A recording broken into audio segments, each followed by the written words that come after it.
Relief اس طرح سے ملتا تھا کہ وہاں پہ لوگ اپلیکیشن دیتے تھے، اپلیکیشن بغیر کسی وکیل کے اس کو پھر انویسٹیگیٹ کیا جاتا تھا، انکوائری کر لیتے تھے، انٹرنل انکوائری کے واقعہ یہ معاملہ اتنا ہے سنجیدہ،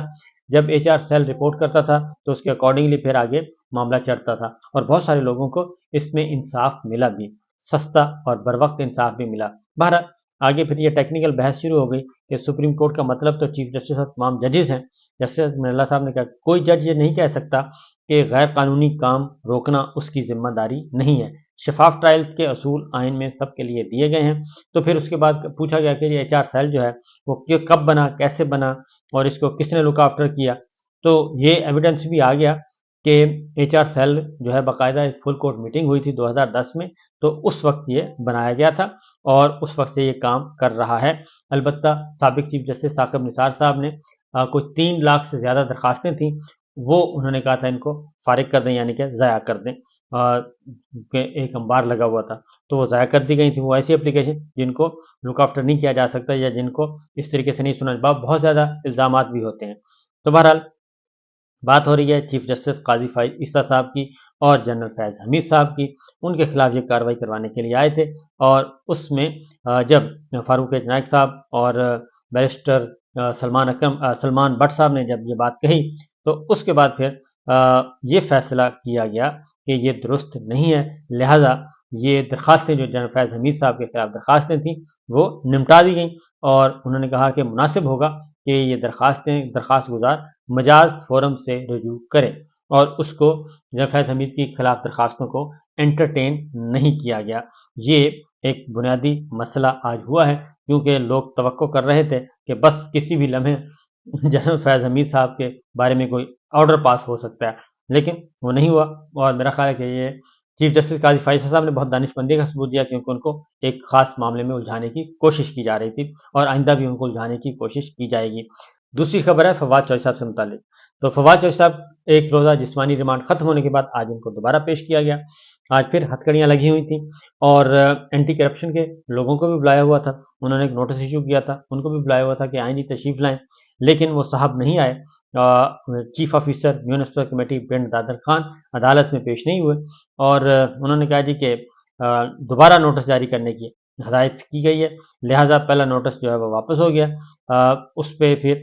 چیف میونسپل کمیٹی پنڈ دادر خان کو طلب کیا گیا تھا، لیکن وہ نہیں آئے، تو سماعت جو ہے وہ 13 نومبر تک ملتوی کر دی گئی۔ یہ سماعت ہوئی ہے راولپنڈی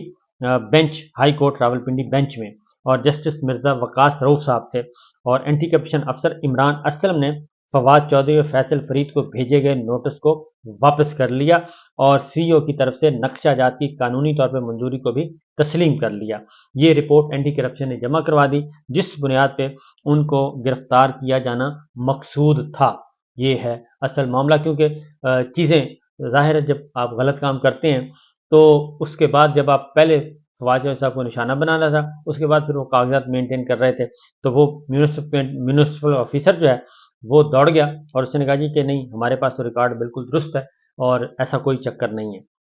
اس کے بعد ان کو پیش کیا گیا فواد چوہدری صاحب کو ایک روزہ جسمانی ریمانڈ مکمل ہونے کے بعد ڈسٹرکٹ کورٹ میں جوڈیشل مجسٹریٹ کے سامنے یاسر محمود صاحب تھے، اور اس میں پھر 15 منٹ کی پہلے بریک ہوئی، اور اس کے بعد جب دوبارہ ہیئرنگ ہوئی تو فواد چوہدری صاحب کے انہوں نے کہا جی مزید جسمانی ریمانڈ چاہیے، لیکن جسمانی ریمانڈ مزید نہیں دیا گیا، اور فواد چوہدری صاحب کو جوڈیشل ریمانڈ پر جیل بھیج دیا گیا، اور اڈیالہ جیل راولپنڈی میں اب وہ قیام فرمائیں گے، اور اب بعد از گرفتاری جو ہے ان کی ضمانت کی درخواست آئے گی اور اس کو انٹرٹین کیا جائے گا۔ اب فواد جو اڈیالہ جیل کی سچویشن میں بتا دوں کہ وہاں پہ چیئرمین عمران خان پاکستان تحریک انصاف وہ موجود ہیں، سابق وزیر اعظم، سابق وزیر خارجہ شاہ محمود قریشی صاحب، اور وائس چیئرمین پاکستان تحریک انصاف موجود ہیں۔ پاکستان تحریک انصاف کے صدر چودھری پرویز الہی صاحب وہاں پہ موجود ہیں، اور سابق اسپیکر قومی اسمبلی اور مذاکراتی کمیٹی اور سیاسی کمیٹی کے سربراہ اسد کیسر صاحب وہ بھی وہاں پہ موجود ہیں، اور اب فواد چوہدری صاحب سابق وزیر اطلاعات و نشریات عمران خان صاحب کی کابینہ کے بہت ہی اہم رکن، یہ الگ بات ہے کہ وہ سیاست سے کنارہ کشی اختیار کر چکے ہیں، لیکن یہ 5 مرکزی رہنما اس وقت جو ہیں وہ اڈیالہ جیل میں موجود ہیں، تو آج رات جو ہے ہو سکتا ہے کہ کوئی اچھا ڈنر کر لیں آپس میں بیٹھ کے،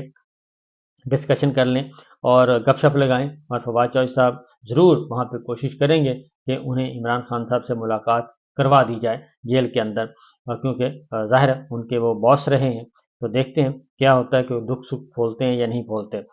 یہ ہو گیا جی۔ دوسری ایک اور خبر ہے، وہ ہے شاہ محمود قریشی صاحب سے متعلق۔ شاہ محمود قریشی صاحب گئے ہوئے ہیں درخواست ضمانت کے لیے سائفر کیس میں، اور ان کا کہنا ہے کہ انہیں ضمانت دی جائے، جیسے اعظم خان جو وزیر اعظم کے پرنسپل سیکرٹری تھے عمران خان صاحب کے، وہ اور اسد عمر صاحب کی ضمانت کنفرم ہو چکی ہے، ان کی ضمانت بھی، ان کو بھی ضمانت پہ رہا کیا جائے۔ تو چیف جسٹس عامر فاروق صاحب کے سامنے یہ کیس لگا ہوا تھا، اور وہ درخواست ضمانت تھی۔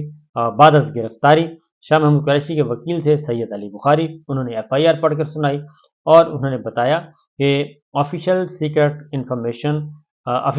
انفارمیشن سائفر کو غیر قانونی رکھنا اور اس کا استعمال ایسا کچھ بھی نہیں، یہ الزامات لگائے گئے تھے۔ انہوں نے کہا کہ یہ سب میں نہیں بلکہ ایف آئی آر کہہ رہا ہے کہ میرا تو نام ہی ایف آئی آر کے آخر میں ہے، اور اس مقدمے میں اعظم خان اور اسد عمر کا نام تھا،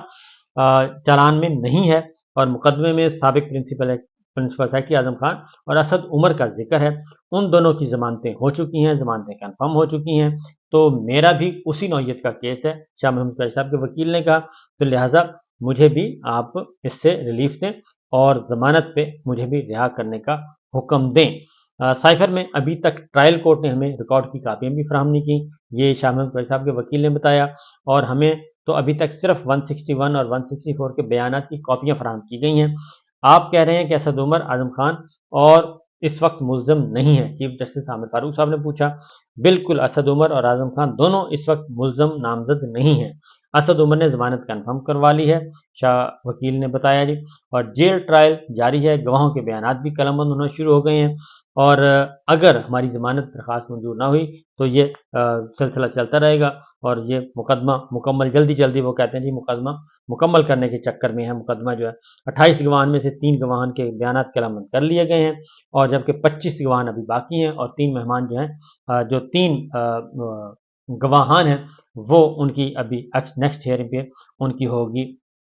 اسٹیٹمنٹ ریکارڈ ہوگی۔ تو ہمیں صرف اتنا بتایا جائے کہ میری ڈیوٹی کیا تھی اور مجھ پر کیس کیا کیا، شاہ محمود قریشی صاحب کے وکیل نے کہا۔ اعظم خان مجسٹریٹ کے سامنے اپنا بیان قلم بند کروا کے جا چکے ہیں۔ اعظم خان کا مجسٹریٹ کے سامنے دیا گیا بیان چالان کا حصہ بنایا گیا ہے، اور اس مقدمے میں عمران خان اور شاہ محمود قریشی کا کردار مختلف ہے، اور شاہ محمود قریشی نے تقریر میں سائفر کے متن سے متعلق ایک لفظ بھی نہیں کہا، اور میرے موکل کا کردار باقی ملزمان سے بالکل مختلف ہے، اور rules of business cabinet secretariat بھی عدالت میں پیش کیے گئے، اور جس میں انہوں نے کہا کہ یہ وزیر خارجہ کی رسپانسبلٹی تھی کہ جب کوئی سائفر آیا تھا تو اس سے وزیر اعظم کو آگاہ کرنا، یہ وزیر خارجہ کی ذمہ داری تھی۔ شاہ محمود کے خلاف کیس سزائے موت کا تو ہے نہیں، پروسیکیوشن کا پورا کیس درست مان لیا جائے تو پھر 2 سال کی سزا بنتی ہے۔ شاہ محمود قریشی کے وکیل علی بخاری نے مختلف مقدمات کا حوالہ بھی دیا اور عدالتی فیصلے بھی پیش کیے۔ مجھے ایگزیکٹو ہیڈ جو کہے گا میں نے تو وہی کرنا ہے، شاہ محمود قریشی صاحب کے وکیل نے کہا، اور اس لیے انہوں نے کہا کہ کابینہ اجلاس، ایجنڈا، میٹنگ، سارا کچھ پرنسپل سیکرٹری نے کرنا ہوتا ہے، وہ بتا سکتے ہیں، تو مجھے تو چیف ایگزیکٹو ہیڈ جو کہے گا میں نے وہی کرنا ہے۔ جس بندے نے سارا کچھ کرنا ہے ان کا نام ہی نہیں، جن کا کوئی کردار نہیں، ان پہ مقدمہ بنا دیا گیا۔ یعنی انہوں نے کہا کہ اعظم خان صاحب پرنسپل سیکرٹری ہیں، انہوں نے جو ساری چیزوں کو دیکھنا تھا ان کا نام شامل نہیں ہے، ان کو تو فارغ کر دیا گیا، اور جس نے کچھ نہیں کرنا تھا ان کو پھنسا دیا گیا۔ تو اس طریقے سے یہ ہیئرنگ ہوئی ہے جی آج، اور پھر اس کے بعد سماعت جو ہے وہ ملتوی کر دی گئی ہے اور نوٹس ایشو کیے گئے ہیں۔ تو یہ تو ہے شاہ محمود قریشی صاحب کا معاملہ۔